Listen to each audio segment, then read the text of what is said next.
As I walked to my room, I could feel him watching me. Okay, but I'm here if you need anything. When I woke up for school the next day, the house was still eerily quiet. I looked in my parents' bedroom, and the bed was still made. I remembered that Ross said they left me a note and went to the kitchen. When I read the note, I screamed. What is it? What's wrong? The note. My parents have been kidnapped. They said if I call the police, I'll never see them again. It's okay. I'm here for you. We'll find them. He went to hug me, but I had a bad feeling, so I moved away and reached for my phone instead. Who are you texting? I need Phoebe. No! I'm your best friend. You don't need anyone else. You have me. He knocked the phone out of my hand, smashing it into pieces. I ran out the door. I had to get as far away from Ross as possible. Instead of putting Phoebe in danger by going over to her place, I ran towards the one person I knew who could possibly handle the kidnappers, someone who lurked in the shadows. I need Chandler. I ran all the way to school and snuck in, just in case Ross was around. But trying to find Chandler was like looking for a needle in a haystack. Just when I was about to give up, I felt a hand on my shoulder. Looking for me? You scared me. Oh, we need to work on you approaching people head on. But yes, I need you. I'm flattered. No, you don't understand. My parents have been kidnapped, and I need you to use your mafia connections to help me get them back. He stopped for a minute, then burst out laughing. You are horrible. You are laughing that my parents got kidnapped? I knew this was a mistake. Forget you. Forget all the boys. I'll do this myself. No, wait. I'm sorry. I was just laughing because you think I'm involved in organized crime. I mean, I've heard all the rumors about me. I have fangs. I'm a spy. My favorite is that I'm a 30-year-old undercover cop, but the mafia, that's a new one. He touched my face and wiped my tears. Wait, you're not? No, sorry to disappoint you. No, that's actually a good thing. Although this might have been the one time I needed it to be true. I'm so sorry to hear about your parents, and of course, I'll help you find them.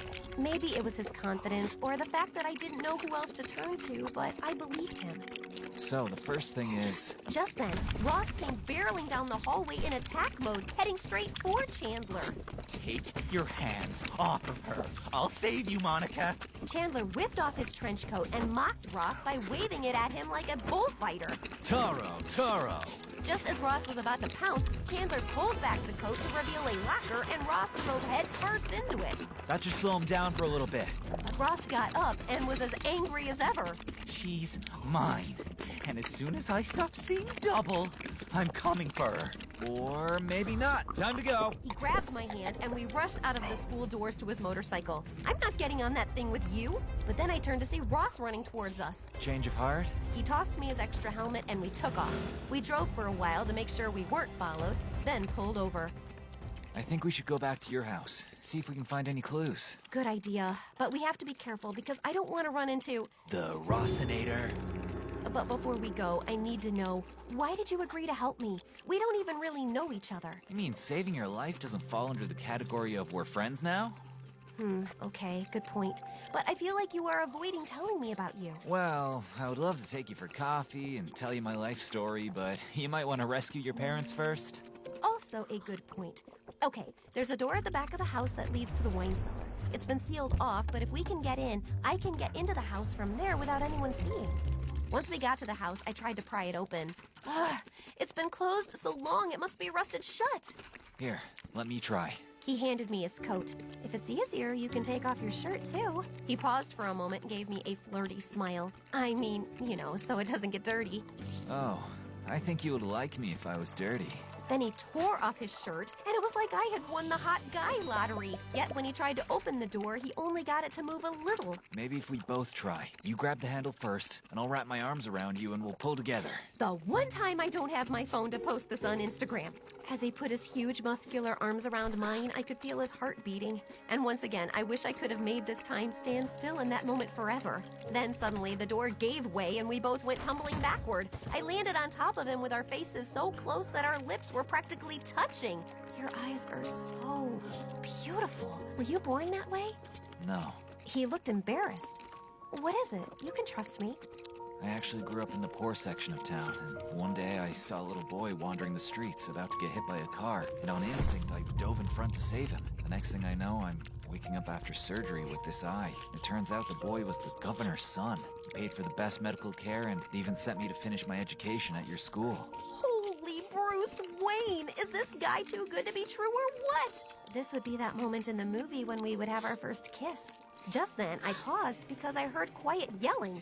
Except I didn't imagine hearing my parents yelling my name in the background. Then I realized it actually was my parents. I jumped up and rushed into the wine cellar, and there were my parents tied up and blindfolded. I ran to set them free and hugged them. Who did this to you? We don't know. Last thing we remember, we were on our way to dinner, then we heard a helicopter and everything went dark. Then we woke up here. Helicopter? Obviously, Ross. But we can't prove it because we didn't see him. We only heard a female voice. I think I might have an idea, but we would need your mom and dad to stay out of sight, so Ross continues to believe that he controls the situation. My parents agreed, and we brought spare food, blankets, and a corkscrew from the pool house down to the cellar to make them more comfortable. Call the police in exactly 3 hours and tell them to come to the school to arrest your kidnapper. And Mom, Dad, don't drink all the wine in the cellar. We rode back to school and snuck in through the gym. Okay, Super Cop, what's your plan?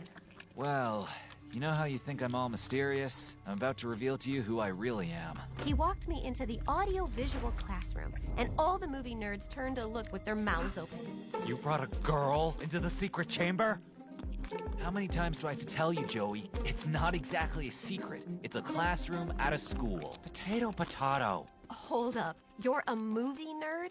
Yep, I'm proud of it. And me and my group of nerds are gonna catch Ross confessing on tape. You see, we helped install the security cameras in the school, so we can access them. Security cameras? Can you access footage from a few days ago? Sure. What are you looking for?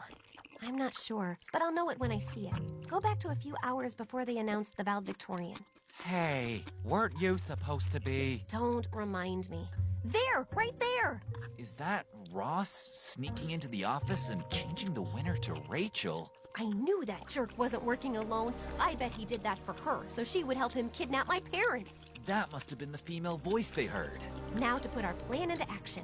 I borrowed one of the nerds' phones and called Ross to meet me at school. Once he saw me, he ran and hugged me. It was all I could do not to vomit, so I played it cool. Oh, Ross, thank God you're here. I was so worried for you. The police arrested Rachel for tampering with the school votes, and she said she was going to blame you for kidnapping my parents. What? That's crazy. I had nothing to do with any of that. She must be saying that because she has a super crush on me. But you know, my heart and my helicopter belong to you.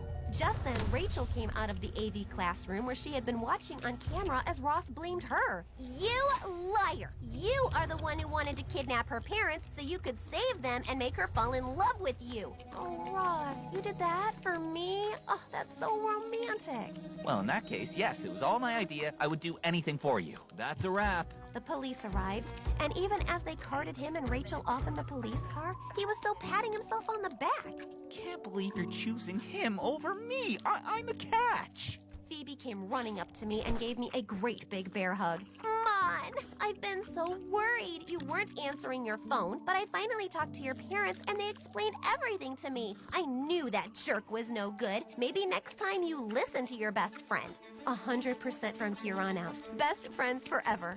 Later that night, Chandler and I finally had that cup of coffee and learned a lot about each other. Monica, I've liked you since the first time I laid eyes on you fleeing from a bee. I knew then you were my movie queen, and I just hoped that you'd be okay with dating a poor movie nerd on a scholarship. So, is this the part in the movie when the hero finally kisses the heroine? Nope. This This is the part when she kisses him.